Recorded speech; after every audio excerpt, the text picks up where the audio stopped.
What's up, guys? Sub-Zero here, back for another VOD review. Today, we're actually doing a VOD from the new patch 14.3, right? Yeah, third patch, 14.3. How are we getting a game on the new patch, you may ask? Well, we are watching a game actually on PBE. This is a Jungle Book game. Kind of ironically, maybe not ironically, but Jungle Book was one of those people who performed really, really well during Project PBE, and he's actually playing some PBE himself, just with some viewers and other high elo players. You know, I know Max Second is the name I see in the high elo in NA. So, you know, it's kind of like a high elo lobby plus some viewers probably. But I mean, I'll be real with you guys, I honestly just want to watch a game on the new patch. I'm done with the previous patch. And I mean, the new patch is not that far from coming out. It's coming out essentially, I guess, in under 24 hours if you're in one of the, you know, if you're in like Korea, Japan, OCE type thing. So yeah, this will be fun to watch. And also, as we get to Augment, it's probably a good time to say that there are some extra changes that are going to happen. Praise be Mortdog. We have an A patch that is happening here. A 4-change A patch, all reverts +1 bug fix. He said Vex, Brand, Vagar, and Dynamo 2 being reverted, which is pretty sick. So we actually have a world where like a lot of those changes that I think a lot of people complained about are going to be reverted. And I mean, like I said, I mean, I thought we needed a B patch to get that previous patch to a good spot. I still think we're probably not going to land in a perfect spot. My prediction is that a few things are still going to be like a little too weak. You know, I think some of the reroll lines got hit pretty hard, like Vayne reroll, Jarvan and Vayne getting hit pretty hard. Vagar reroll, I don't really think you need to hit Vagar's damage that much, but I mean, we'll see. You know, I am excited for, you know, Riot to be open to, you know, being very proactive. That's basically exactly what I talked about in the last video, is proactivity.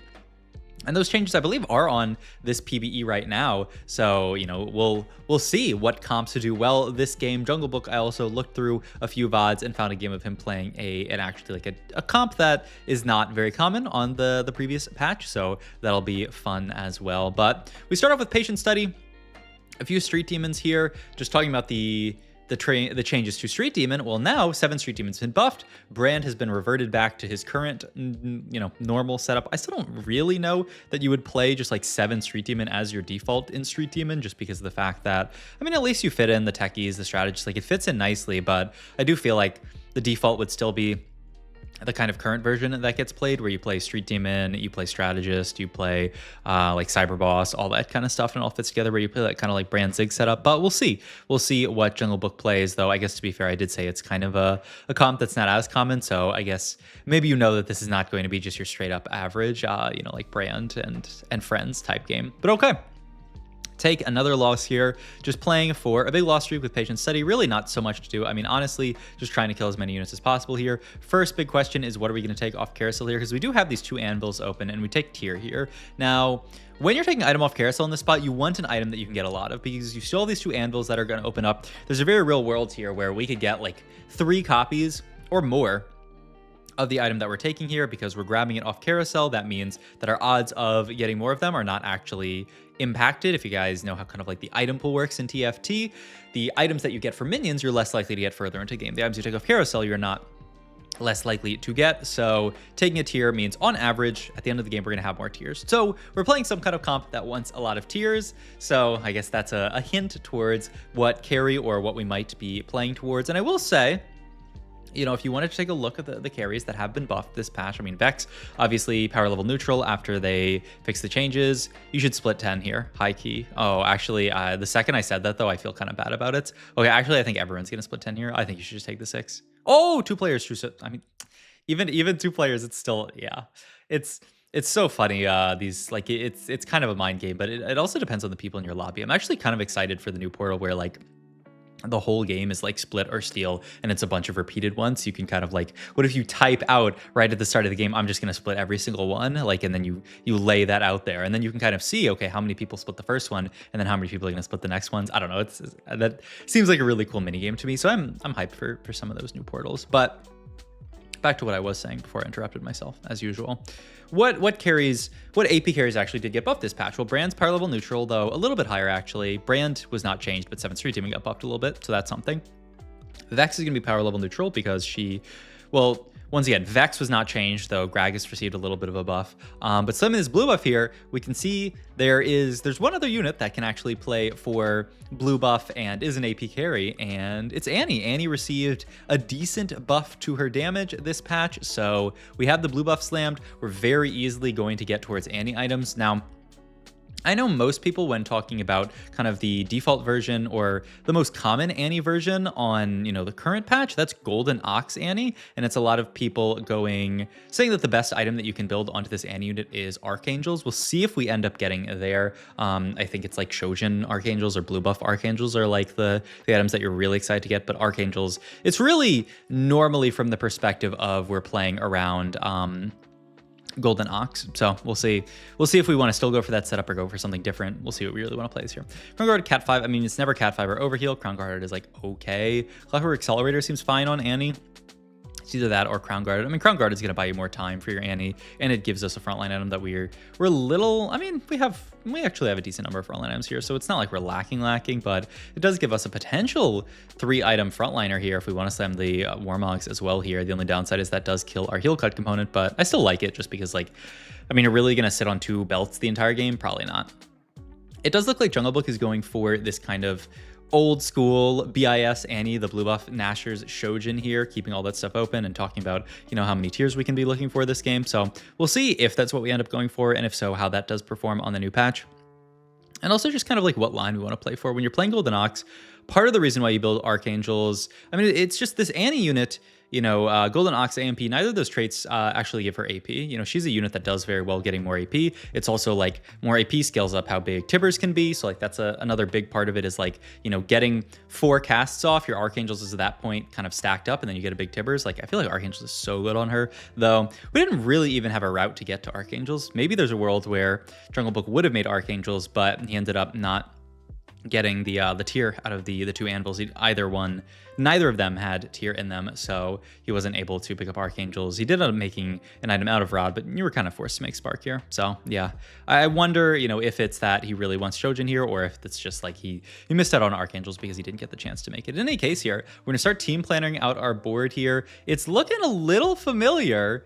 We're looking almost like we are gonna play towards this like early patch, like Fast 9 comp, buffs to Annie, that comp's a little bit back. Kobuko also received a complete rework. If you guys have not looked at the patch rundown yet, Kobuko is now, I believe he's got 0 mana and he slaps people. I honestly need to read it in depth because they wrote this giant long thing. But I mean, I'm down if we get to Kobuko here just to look and see how he does. But yeah, he's a completely different unit essentially, which is very interesting. They really want him to be this kind of AP fighter. That was kind of like the fantasy for Kobuko this entire set. And then they kind of realized early on in the set, like, he's not really living up to that fantasy. We do pick up a Ziggs here, which is pretty nice. And I mean, really, we're just playing not really strongest board because we have almost full lost, though. We want a couple there, but I mean, 52 HP is not the highest, but we're weakest boarding into what is potentially going to be our Annie setup. Also, ooh, I'm really curious how this board does. This is like Mundo Reroll here. Bruiser Mundo Reroll.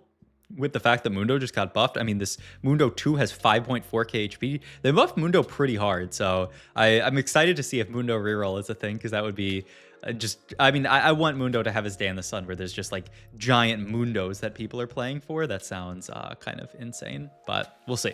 We'll see. All right, another win here is honestly not bad for Jungle Book. This puts him on kind of a good trajectory. We're gonna have enough gold to level here, but we're also gonna have enough HP to feel like we're in a good spot here. Like we can just 4-1 it with ease, roll down, find our upgrades, but then also we're gonna make it in terms of HP. It's not like we sack the entire game and are like 20 HP here, so it seems really nice. Item wise here, I mean, we have JG, we have Gargoyle, we have another Crown Guard that we can make as well. We pick up a Zac here, our first Annie, skip over the Aurora here with the idea that she's just gonna be too hard to fit onto the board. She also did just get nerfed, so maybe just not the biggest fan. And we do hit Ziggs 2 on the roll down here. Now, kind of a moment of truth here, and yeah, this is an interesting decision, but I'm really curious to see how it goes here. We opt to Cyber Boss the Kobuko here. We're itemizing the Kobuko, and we're just throwing our carry items onto the Annie. I mean, 1, Annie's gonna do pretty well with this super Annie setup, and 2, Kobuko with the new changes to him, maybe he's a unit that you're once again excited to itemize. I mean, we'll see as this game goes on. He looked pretty tanky there. Little buddies, we don't really have that many little buddies on this board. I mean, item collector corrosion seems okay if we have to take it. I mean, our fights are going to go relatively long. Lineup, Fan of Thieves. I mean, glass cannon. I don't think they didn't buff this version, right? They buffed the, no, maybe they did buff this version. It's 20% now. Okay, I think they did buff this version. So a little bit better here. We're gonna have to roll down pretty deep here. I mean, the main thing is that we're Annie pair, Nico pair here. So I do think there is a lot of, it makes a lot of sense to roll it deep here. And now we can see what our Andy does and what our Crown Guard Warmogs with Crown Guarded Kobuko does. He's slapping a bit. Let's go back there and look at damage actually. I mean, really not doing any damage. Yeah, we can actually, here, he's hovering over Kobuko so we can look at his, so yeah, so he has no mana bar. Passive, his attack still bonus magic damage, and because we have Cyber Boss in, it does more in a 1 hex radius, and then at 50% health, he triggers phase 2, and rages, he gains a bunch of attack speed, Omnivamp, and increases their bonus magic damage, and then phase 2, he gains a giant shield that scales off just his HP, not his AP, pick up a nearby enemy, knock up all enemies with 2 hex, 1 seconds, then slam down, dealing magic damage to the target, and magic damage to all his enemies hit. So, yeah, he basically just does his cast when he hits 50% HP, and he slaps. He slaps a lot, and when he goes into phase 2, he slaps even more. Kind of cool. I mean, I'm interested in the setup. I don't know. I'm really hyped to see how this Kobuko does this game. Also, I mean, we are just chilling here. It's really awkward because we're, once again, like one off our 2-star tank, one off our 2-star carry. So like it does feel like we're probably not making it to 9 without rolling some more, unless maybe this Kobuko unit, this Annie unit after the buffs are like insane. I guess we'll see. I mean, the one thing I will say about this Kobuko, especially with the Crown Guard, it does seem like his HP bar is not really moving. He dealt almost 4,000 damage there, and he seems insanely tanky now. I mean, that shield that he gets, it doesn't even scale off AP, right? The only thing that's scaling off of AP for him is his damage, right? It's just making him slap harder. Maybe the Omnivamp scales off it, but I think it's just at 30%. I don't know that it even does. I think it's really just the AP is making him hit harder, but I mean, he really still doesn't seem to be hitting that hard. We do pick up a red buff here. We can throw this onto Ziggs, I guess. A little bit sad that we're not, cyber bossing the Ziggs so it doesn't spread out that well. But I mean, it's a Ziggs too, so you probably have to throw the red buff onto him. And yeah, I mean, it's there. We'll have to make sure that we don't get to 3-item Ziggs. Or I mean, even if we do, we can just take the Kobuko out and put him back in to make sure that cyber boss stays onto Kobuko. But yeah, just something to be cautious of when you're itemizing everything. This is a Vanguard reroll setup. Oh, it's Morgana reroll, but they somehow missed with Starry Night and just didn't find Morgana 3. I mean, I want to see how this Morgana reroll comp does. To be fair, that's just a Morgana 2. I mean, she did okay damage. Oh my god, speaking of okay damage, 8k. Kobuko almost out-damaged Annie there. Wow. Okay. It seems like this Kobuko is a force to be reckoned with. Hey, I'm excited for a world where you can actually itemize Kobuko again, and obviously, this is an insane setup for him. He's got the 2 Crown Guards with Crown Guarded, so he's gonna have a lot of AP, but I mean, seems to be doing pretty well. And also, maybe Jungle Book did make it to level 9. We'll see how this next fight goes. We are 52 HP, but if we can continue to win fights, I mean, we really don't need to roll, though this fight, I think, will finally be our loss to another actually like Samira type board. I mean, I've said this before a million times. I like Fast 9. I think Fast 9's fun. So hey, if Fast 9, Annie, Kobuko, and all that and friends type stuff is good again, I'm hyped for that. I would love to play the sport again. I did like. I said this before. I honestly, especially after B patch of like the first patch, I like that patch a lot where you can go. I mean, honestly, even pre-B patch, it was a little bit too much Fast 9, but I didn't even hate it that much. I don't think we can really level here. I think we have to chill for. Wow, really? We're so broke now, but okay, we're gonna level here. TG for Viego seems fine. You could also make just any kind of item onto Ziggs, but yeah, I like TG for Viego here. I don't know, I was afraid of leveling here. Ooh, we're gonna see how the Mundo does. Afraid of leveling here just because we're so low gold now and we have a lot of upgrades left to find. But hey, Kobuko picks everybody up. Mundo dealt okay damage, I would say. The main thing that this board, oh, and that is just an 8th from Noodle PBE. The main thing that board was lacking is damage, right? They have Graves kind of as their main carry. It doesn't really make sense to carry a melee with these like super giant bruiser tanks. I feel like the natural unit you would reroll as well as Zyra. And hey, Zyra got buffed as well, so maybe we could see a Zyra Mundo reroll comp. I mean, I'd love to see it. I can't wait for the data and just to see, more games on the PBE. I mean, tomorrow I'll probably do a VOD review on the real patch because finally we'll have APAC games, so that'll be fun as well. I mean, I gotta say, I am quite impressed by the work that Annie has done. I do think this is partially because the lobby's a little bit soft because obviously it's PBE. Everybody's testing out new stuff. Like, I don't think It doesn't, to me, look like this Annie unit is giga broken, though I will say, Kobuko 2 here, what is he? He turned up the volume all the way just to celebrate his hitting Kobuko 2. Okay, well, I'm down. We also do pick up the Samira here, so we can fit in another AMP and still keep Street Demon in, which is really, really nice. So the board is coming together very nicely, and this Kobuko is, I mean, he's looking like a little bit of a beast here. Huge shield there. Oh my god, the HP shield, once again, that shield just scales off HP, right? It's not even scaling from all the AP that we have. It's really just Kobuko 2 with this Warmogs. I mean, you just want HP and AP on him. It seems Warmogs is very nice onto him. We could go for a third Crown Guard if we want it. Honestly, you'd probably not put it onto the Kobuko. You'd probably just throw it onto Nico here. He takes BT for whatever reason. I mean, I guess just for a Samira item seems a bit strange to me, but okay. Maybe his thought is just like, we're going to get to Samira 2 relatively soon. We want to have an item on her. Okay, fair enough. But yeah, somebody's told me that the reason my nose itches is because my room is like humid or something. I don't know. I don't think the opposite, that my room is not humid enough that I need a humidifier. I don't think, I mean, like, I live in a pretty humid place. So like, is it really? I don't know. Anyone have any other suggestions for why my nose itches every time I record? But it's not even just typing, or talking. Honestly, no, I do talk a lot during videos, like way more. Like I was just like talking to somebody else on Discord, but like, whatever. Okay. Top 4 locked in for Jungle Book. The only person that we are afraid of right now looks like is Mori here. I want to see their board. I'd honestly want to do a full kind of like look at the lobby here, because we have, okay, so this is a Vanguard Marksman comp. This comp received a small buff, right? Zaya got a little buff. So that's something for this comp. But outside of that, oh yeah, no, actually no, Aphelios received some pretty significant changes as well. So yeah, that's something. Zaya, it was either a 5 AD buff or a 5 AD nerf, and I'm trying to remember which one it was. I mean, it was surely a buff, right? I mean, Zaya's not performing that well in the meta right now, but Aphelios also received kind of like an adjustment where he's going to play more for his like chakrams, and also the chakrams I think last a little less long. So I'm curious to see how his itemization changes, but I mean, looks like that player is just coasting to a regular 4th. Honestly, seems like the comp power level wise is not that much changed. Like it looks like you're still playing for a 4th with that comp. We'll see. Titans Resolve onto the Samira. I mean, yeah, just trying to get items onto the Samira at all costs here. So yeah, we have the Zaya. This person's still building double Gwinsus on him. I mean, maybe it's probably still quite good. Yeah, it looks like they just don't have the damage to get through this big Kobuko, though. I mean, 11k damage from Aphelios. Pretty impressive stuff, actually, from just a Gwinsu, i.e. Aphelios. I mean, Aphelios, honestly, I'm liking what I'm seeing in this PBE game. I mean, obviously, it's really PBE. Obviously, some people are going to optimize the heck out of this patch, and, you know, in a week, we'll probably be yapping and be like, oh my god, I can't believe that the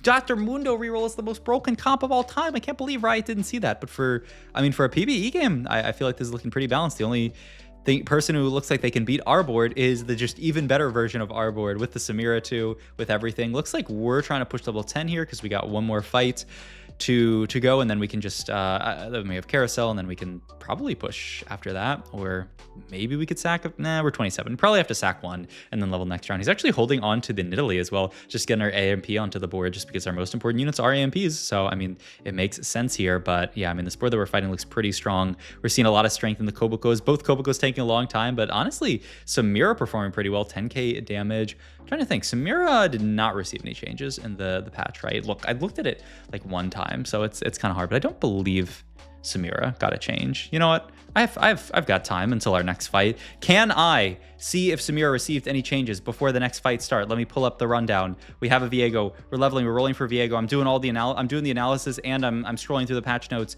Samira did receive a 5 AD buff. Okay, and we hit Samira too. So maybe that 5 AD buff will swing. Also, Zaya was a 5 AD buff as well. So I'm a genius, basically, is what I'm saying. I need to be more certain in all the things that I say. Though if I had been more certain, I would have said that Samira didn't get a change. In any case, we did lose. I mean, it is a little interesting to say that the top 2 were both of these comps. Once again, I don't think we can jump to conclusions or anything, but I will say Annie looked pretty good. Annie, I think, is definitely doing well after the changes, and Kobuko honestly was kind of the star of the show this game. He was an absolute monster. So the meta, I mean, this top 4 looks kind of hilarious. Kobuko, like AMP Kobuko, and then 2 Vanguard Marksmen. Do I think that this patch is like super broken and that these are like the most broken comps of the game? Probably not, but a fun game to see how things are going. And yeah, I'm excited to see the patch release. Tomorrow's VOD is going to be a game on the new patch on one of the regions where it comes out early. So thank thank you guys for watching this video. As always, hope you guys enjoyed it. If you did, please like, comment, and subscribe. Check out my Twitch, my Metafy down below. Thanks as always for watching, and I'll see you guys in the next video.